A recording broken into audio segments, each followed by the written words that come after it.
Tous les plats cuisinés pendant l'émission sont remis à des organismes soutenus par la Moisson Mascoutaine. Ni végétaux, ni animaux, adorés par les uns, détestés par les autres. Aujourd'hui, on va parler de la grande famille des champignons. Bonjour et bienvenue dans ma cuisine.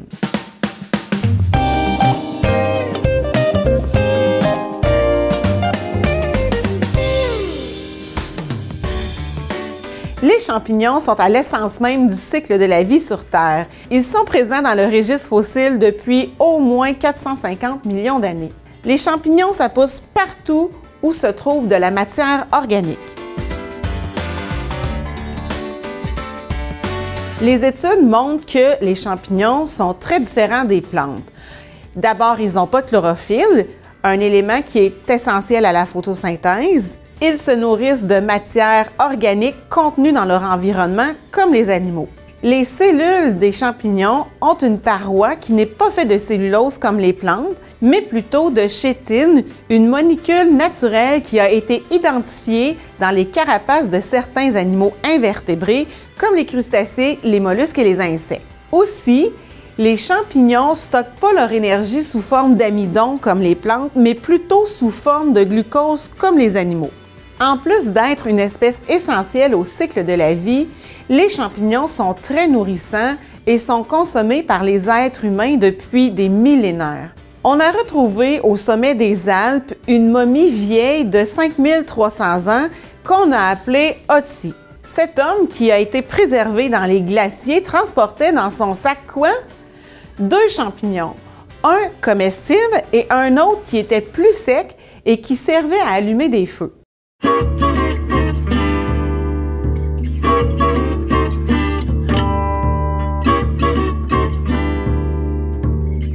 Pour la soupe crémeuse aux champignons, vous allez avoir besoin de un paquet de 227 g de champignons tranchés. Et là, vous prenez la ou les variétés qui vous plaisent.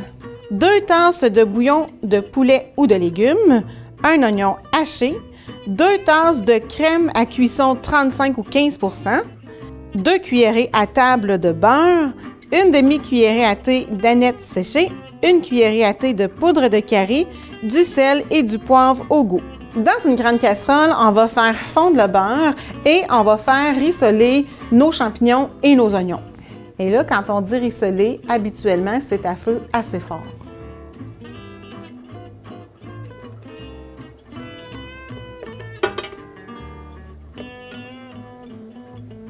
Alors aujourd'hui, pour les champignons, ce que j'ai choisi les champignons de Paris, les champignons blancs réguliers qu'on trouve à l'épicerie et les champignons crémini. C'est comme les champignons blancs, mais qui sont plus café. Alors c'est des goûts qui sont plus en douceur pour ces champignons-là. Si vous aimez vraiment les champignons plus forts, bien, vous pouvez aller avec des champignons sauvages, des shiitakes ou encore de la morille.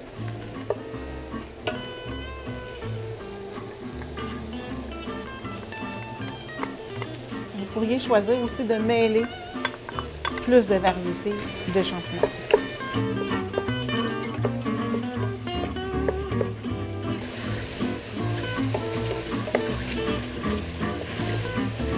On constate que le champignon il a perdu presque la moitié de son volume. C'est tout à fait normal. Et là, quand tout est bien tombé comme ça, je vais ajouter mon bouillon. Et voilà, comme ça. Et ma crème.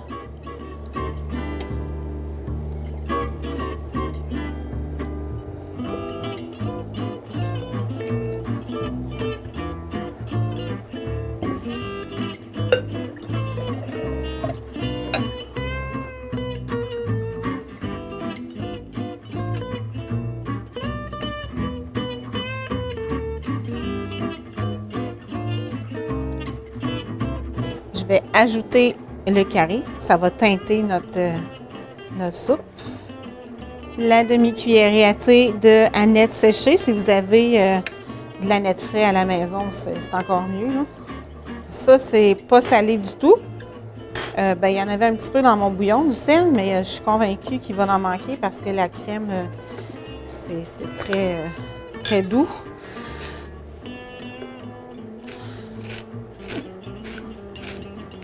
Vous pouvez poivrer allègrement. Le poivre avec des champignons, c'est toujours gagnant.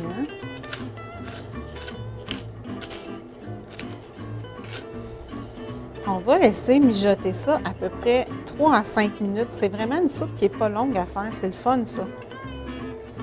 Et vous versez ça dans les bols pour savourer.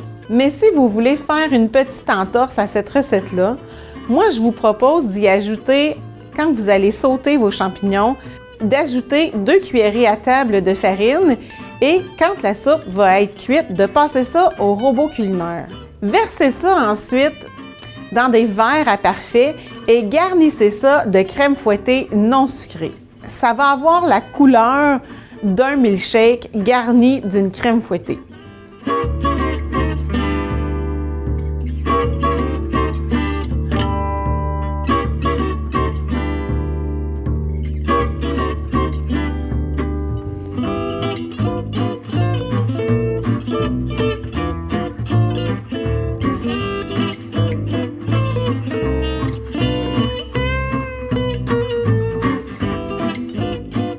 Nos forêts américaines contiennent une diversité fongique d'une richesse étonnante. Dès l'arrivée des Premières Nations sur le continent, il y a plus de 10 000 ans, certaines espèces de champignons ont été utilisées pour la consommation, pour des rites religieux, pour sauvegarder ou démarrer des feux lors des déplacements des tribus. On pense qu'il existe plus de 2 millions d'espèces de champignons dans le monde, mais seulement 90 000 ont été répertoriées à ce jour. 2400 espèces ont été identifiées au Québec, 130 qui sont comestibles, 30 qu'on dit bons comestibles et 4 mortels dans nos forêts. Il faut donc bien les connaître avant de s'aventurer à la chasse aux champignons. Les champignons que nous retrouvons en épicerie poussent dans des salles sombres, dans des jardins, dans des serres, sur des billes de bois et bien sûr en forêt. Tout dépend des variétés. Aujourd'hui, on parle de mycotourisme, c'est-à-dire le tourisme du champignon. De plus en plus de régions offrent la possibilité de découvrir ce merveilleux monde. Dans le règne des mycètes, on retrouve aussi les levures et les moisissures. Ce qu'on associe aux champignons, c'est la partie que l'on mange, c'est une partie macroscopique d'un micro-organisme qui vit généralement sous terre. La partie sous terre d'où viennent les champignons s'appelle le mycélium. C'est un micro-organisme dont la stratégie de vie est de sécréter des enzymes pour digérer les substrats qu'il va coloniser. Dans notre alimentation, bien sûr, nous mangeons des champignons, mais nous en consommons aussi sous forme de levures, les levures à bière, les levures à vin, les levures à pain. Les champignons ont donc ce rôle dans notre alimentation de transformer les sucres qui mènent au procédé de transformation et de levage. On a tendance à croire que les champignons poussent dans des endroits humides, dans des endroits sales, dans du fumier frais. Or, dans plusieurs cas, les terreaux de culture sont pasteurisés pour éviter qu'il y ait de mauvaises bactéries et pour donner la chance aux champignons cultivés de prendre le dessus. Non, on ne lave pas les champignons. Il faut absolument éviter de mettre de l'eau là-dessus, sinon ils ne se conserveront pas.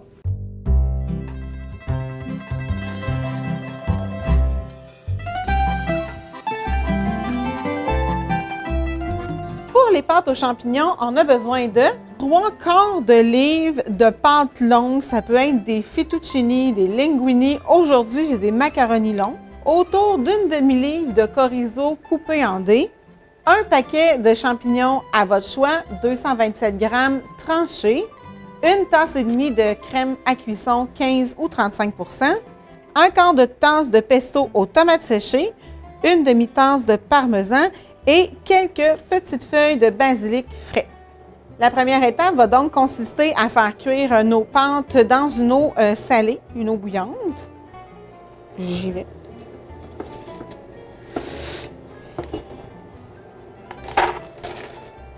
C'est tellement bon, des macaronis longs. Je vais faire cuire ça pour que ce soit al dente, à peu près entre 8 et 10 minutes. Et pendant ce temps-là, ça va nous permettre de faire la sauce. Dans une autre casserole, Je vais mettre un soupçon de gras. Aujourd'hui, ça va être de l'huile. L'huile végétale, pour moi, c'est parfait. Et je vais faire rissoler un petit peu mon chorizo que je vais mettre de côté après.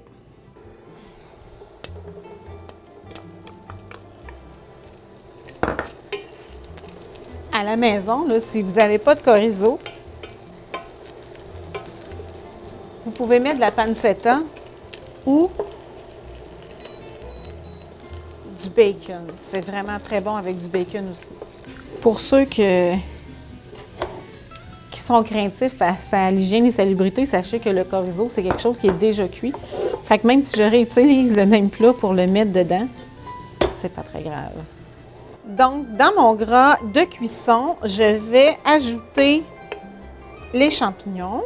Dans mon mélange de champignons, ici, j'ai un mélange de portobello, de enoco, de pleurote, ainsi que des champignons blancs et des créminiers. J'ai pris un petit peu de tout ce que j'avais.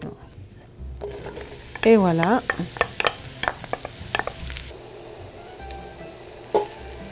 Si vous vous apercevez que les champignons manquent de gras, on va rajouter un petit peu de gras. Les champignons, ça boit beaucoup, fait que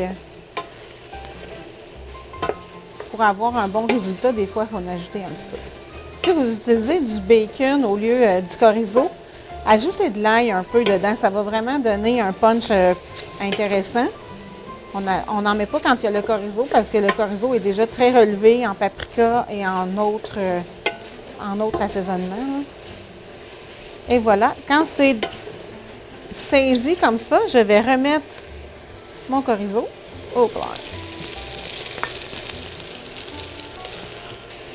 À cela, j'ajoute mon pesto.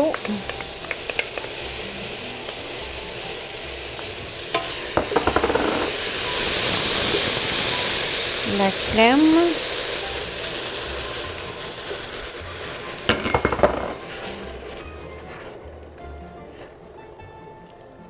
On va aller doucement sur l'ébullition pour éviter que notre crème elle, se sépare. Je vais ajouter à ça le parmesan. Comme on a mis du fromage c'est salé, fait que on va assaisonner. On assaisonne toujours après qu'on ait mis le fromage.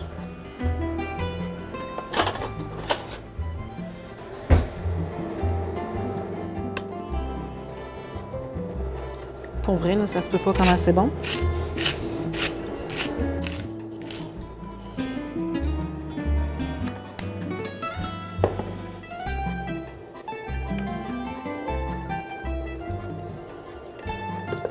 On porte doucement à ébullition et on laisse mijoter quelques minutes. Ma sauce, elle est prête. Fait qu'on va la maintenir en frémissement. Je vais aller égoutter les pâtes et sans rincer les pâtes, je vais ajouter ça là-dedans. Pourquoi je dis sans rincer les pâtes? Parce que je ne veux pas enlever l'amidon qu'il y a autour des pâtes, parce que le but, c'est que ça fasse épaissir une petite affaire à la sauce.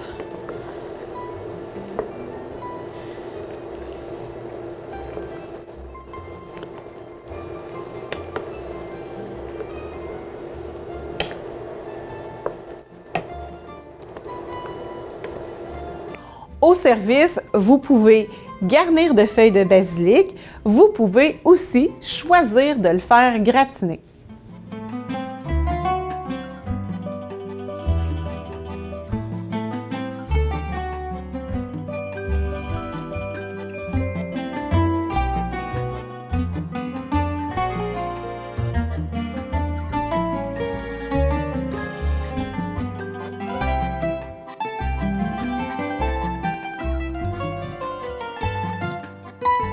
Côté nutrition, le champignon est très intéressant.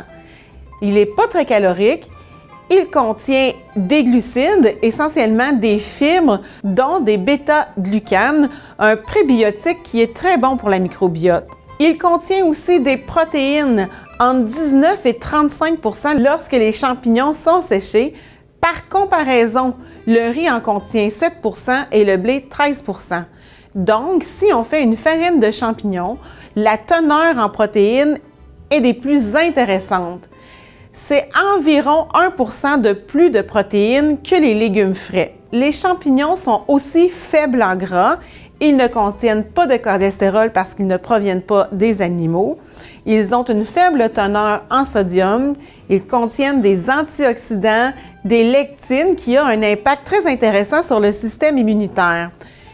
Ils contiennent aussi beaucoup de minéraux et les minéraux contenus dans les champignons sont variables en fonction des variétés, mais aussi en fonction du substrat dans lequel ils ont poussé. Les champignons peuvent accumuler des minéraux de leur environnement. Ils contiennent entre autres du fer, du manganèse, du magnésium, de la vitamine B et aussi du sélénium qui est très important pour la santé de la vessie, particulièrement celle des femmes. Dans notre cuisine, on peut mariner les champignons et les cuire au barbecue. Certains champignons ont une texture qui est plus viandeuse et peuvent facilement remplacer la viande. Selon un article que j'ai lu, plus de 90% des champignons retrouvés dans nos épiceries proviennent d'importations, soit des États-Unis, de la Pologne, ce que je n'ai pas pu vérifier quand j'ai fait mes achats de champignons, puisque tous mes produits provenaient du Canada. Les champignons qui poussent en pleine nature et au soleil sont en général plus gorgés de nutriments que ceux qui sont produits en usine et qu'on retrouve à l'épicerie. Il y a même des champignons sauvages qui doivent absolument être cuits pour être comestibles. Dans le merveilleux règne des champignons, il reste encore beaucoup de choses à découvrir.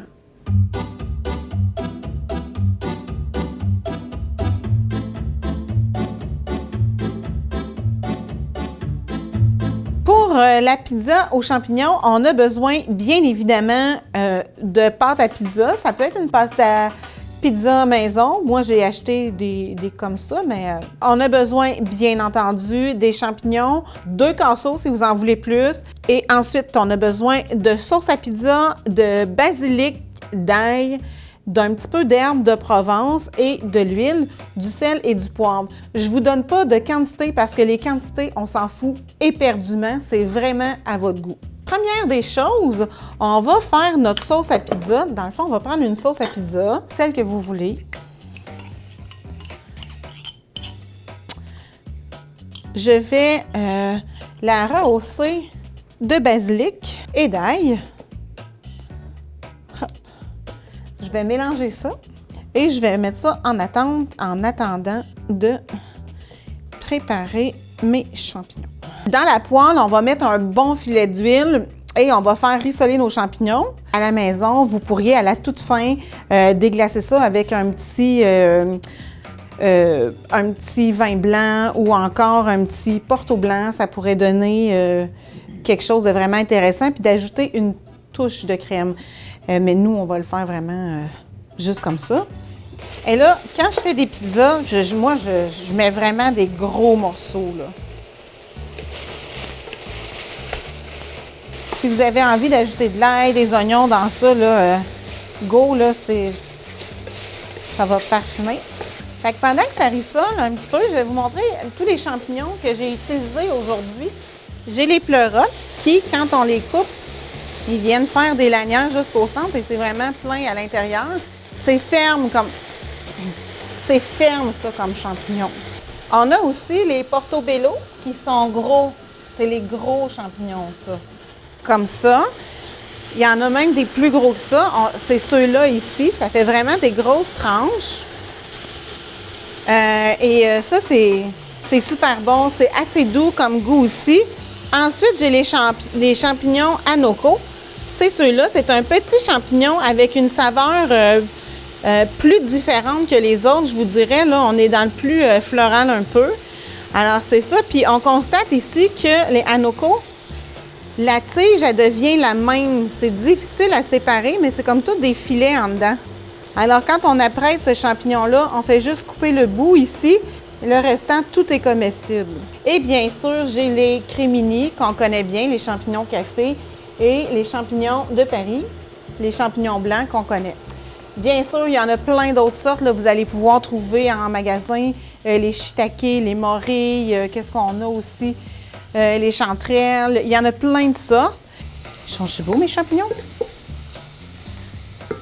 Ensuite, on va garnir la pâte à pizza de notre sauce tomate avec mon ail et mon basilic. Si vous aimez beaucoup la sauce, vous êtes généreux. Si vous aimez moins la sauce, vous êtes moins généreux, c'est tout. Je vais ensuite ajouter mes champignons un peu partout.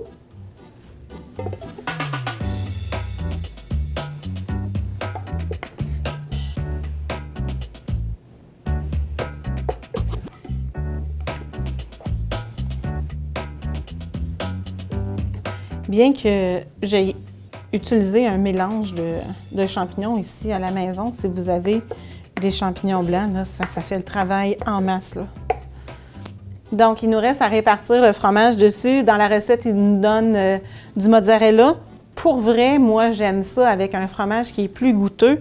Alors ici, j'ai un petit mélange de cheddar fort et de Gouda.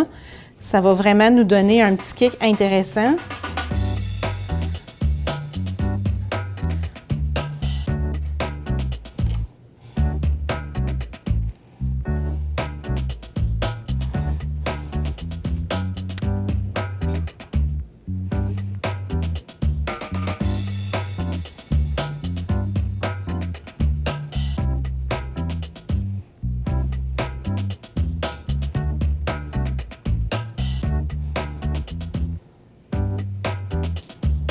J'envoie ça au four à 350 pour une dizaine de minutes. On va décorer cette pizza-là au service de quelques feuilles de basilic frais.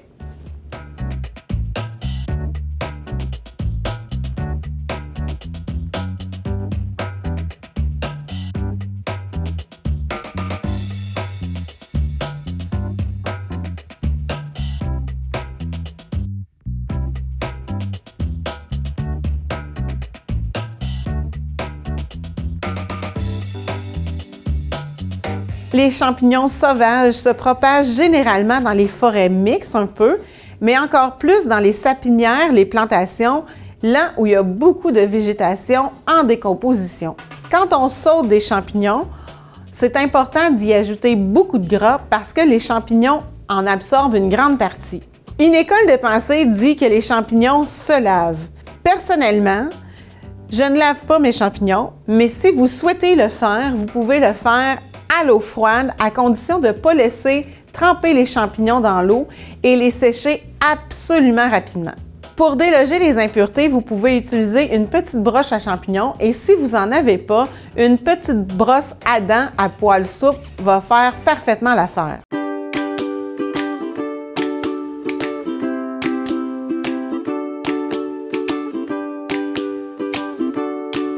Pour les champignons farcis, j'ai choisi une petite recette qui est vraiment simple. Alors, on a besoin de seulement 3 ingrédients. Les champignons, on a besoin d'un fromage à la crème aux fines herbes et à l'ail, mais vous pouvez dans le fond mettre celui que vous voulez. Moi, dans le fromage à la crème que j'ai choisi, c'est un boursin, mais vous pourriez très bien choisir un type Philadelphia assaisonné aussi, là, ça serait parfait. Et on a besoin de la chapelure panko. J'ai nettoyé mes champignons au préalable, évidemment, là, avec une petite brosse, pas d'eau. Ça, dans ce cas-ci, c'est très important.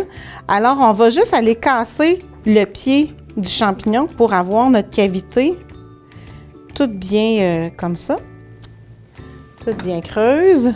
Et les pieds de champignons, on ne les jettera pas, on va juste les hacher. On peut juste enlever les petits trucs comme ça. On dit à peu près dans la recette pour un paquet de fromage, c'est à peu près une douzaine de champignons. Là, moi, j'ai choisi des gros champignons. Ça va bien servir dans une entrée si vous êtes assis, mais si c'est pour un cocktail dînatoire, par exemple, on va choisir une plus petite taille de champignons. Good. Et ces magnifiques pieds-là, je vais les hacher finement pour les inclure dans mon fromage à la crème.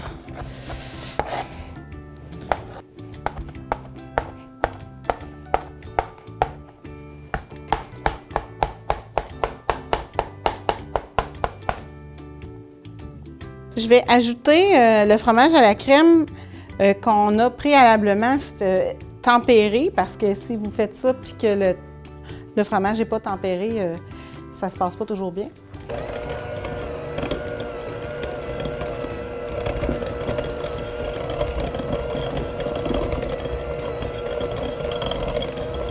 On goûte, on sale et on poivre.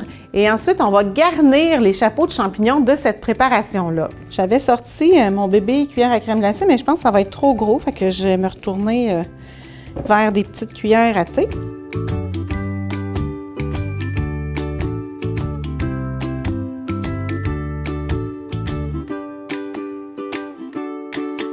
Je pense que je n'ai pas besoin de vous dire que vous ne devez pas jeter votre fromage à la crème. Vous pouvez le manger avec des biscottes et des légumes encore. Ensuite, à ça, je vais saupoudrer de chapelure panko. Ça va leur donner un petit croquant, oui. Ça va leur donner un petit croquant vraiment intéressant.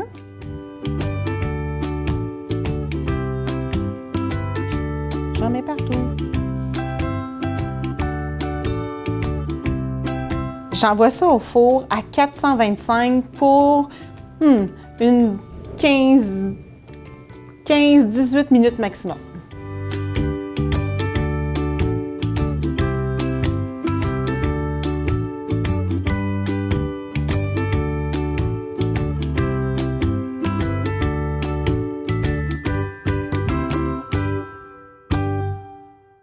Je vous remercie d'avoir été avec moi cette semaine. Si vous avez des commentaires ou des suggestions à me faire, je vous invite à m'écrire à dansmacuisine@lamoissonmascoutaine.qc.ca. Pour revoir l'émission et avoir toutes les recettes, je vous invite à aller visiter le site de la Moisson Mascoutaine. Je vous attends la semaine prochaine.